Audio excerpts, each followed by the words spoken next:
Hello আসসালামু আলাইকুম। আমি সানজিদা সরওয়ার উর্মি সরকারি হোমিওপ্যাথিক মেডিকেল কলেজ অ্যান্ড হসপিটালে ইন্টার্ন চিকিৎসক হিসেবে কর্মরত আছি।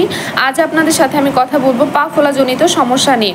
আমরা যখন বাসে বা ট্রেনে জার্নি করি অথবা যাদের দাঁড়িয়ে থাকা দীর্ঘক্ষণ বসে থাকার পেশা নিয়োজিত থাকে, যেমন ট্রাফিক পুলিশ বা শিক্ষক, এরকম যাদের দাঁড়িয়ে থাকার পেশা আছে বা দীর্ঘক্ষণ বসে থাকা, যেমন ব্যাংকে যারা জব করে, তো তাদের দেখা যাচ্ছে যে কমন একটি সমস্যা দেখা দেয়, পা ফুলে যায় এবং তাদের মনে প্রশ্ন তখন উকি দেয় যে কিডনির সমস্যা হলো কিনা। তো পা ফুলে গেলেই কি আমাদের কিডনিজনিত সমস্যা হবে নাকি আরও অন্যান্য অনেক রোগের দিকে নির্দেশ করে? চলুন জেনে আসি কি কি রোগের কারণে বা কি কারণে আমার এই পা ফোলা জনিত সমস্যাটি দেখা দিতে পারে। দীর্ঘক্ষণ দাঁড়িয়ে থাকলে বা বসে থাকলে, হার্টের কোনো সমস্যা হলে বা জন্মগত যদি হার্টের কোনো ত্রুটি থাকে, লিভার ডিসফাংশন যেমন লিভার সিরোসিস হলে, লিভারের কোনো রোগ হলে, কিডনি ডিজিজ হলে, হরমোনাল কোনো ডিজিজ হলে যেমন হাইপোথাইরয়েড হলে, এছাড়া প্রেগনেন্সিতে পা ফুলে যেতে পারে, অ্যালবিউমিন কমে গেলে, আর যাদের ভেরিকোজ ভেইন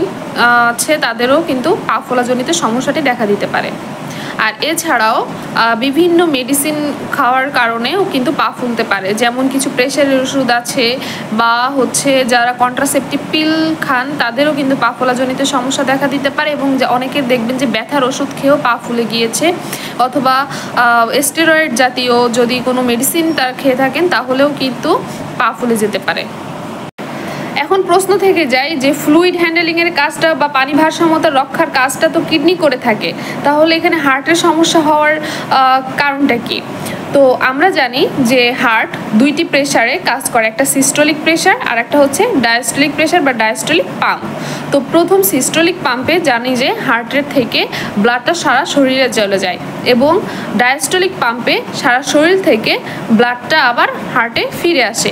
তো মেইন প্রবলেমটা কিন্তু এই ডায়াস্টোলিক পাম্পেই হয়, কারণ যখন অ্যান্টি গ্র্যাভিটি ফ্লুইডকে বা অ্যান্টি গ্র্যাভিটি অফ ব্লাডকে যখন হার্টে নিয়ে এসছে তখন যে প্রেশারটা হয়, তো যদি ডায়াস্টোলিক ফাংশন অফ দ্য হার্টে কোনো প্রবলেম থাকে তাহলে কিন্তু পা ফুলে যেতে পারে।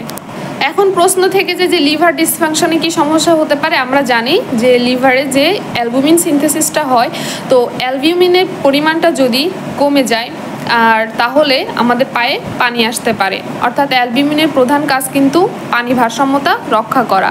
সো অ্যালবিউমিন কমে গেছে কিনা সেটাও একটা ফ্যাক্ট। আমাদের শরীরে একটি মাসেল আছে যার কাজ হচ্ছে ভেনাস রিটার্নে হেল্প করা। তো ভেনাস রিটার্নে হেল্প করে এমন একটি মাসেল হচ্ছে আমাদের হাঁটুর নিচের পেছনের অংশে সোলিয়াস মাসেল, একে পেরিফেরাল অফ হার্ট বলা হয়। পা থেকে হার্ট পর্যন্ত ফ্লুইডটাকে কন্ট্রাক্ট করে রিটার্ন করে দেওয়া। অনেক বসে থাকা বা দাঁড়িয়ে থাকার কাজ করলে কিন্তু এই ভেনাস রিটার্নে সমস্যা হয়, তখনও কিন্তু পা ফুলে যেতে পারে। সুতরাং পা ফুলে গেলে যে কিডনির সমস্যা হবে এই ধরনের ভ্রান্ত ধারণা থেকে বেরিয়ে আসতে হবে, ডাক্তারের শরণাপন্ন হতে হবে। ডাক্তার তখন দেখবেন আপনার মেডিসিনাল কোনো কজ আছে কিনা, বা অ্যালবিউমিন কমে গিয়েছে কিনা, অথবা দীর্ঘক্ষণ দাঁড়িয়ে বা বসে থেকে কাজ করার কারণে আপনার যে পেরিফেরাল অফ হার্ট বলছি যে মাসেলের কথা, এই মাসেলের কার্যক্ষমতায় কোনো সমস্যা হচ্ছে কিনা, অথবা আপনার ডায়াস্টোলিক ডিসফাংশন আছে কিনা বা লিভার ডিসফাংশন আছে কিনা, এই বিষয়গুলো অ্যানালাইসিস করে তারপর আপনার কারণটি বা ডায়াগনোসিসটি সঠিকভাবে করতে পারবে।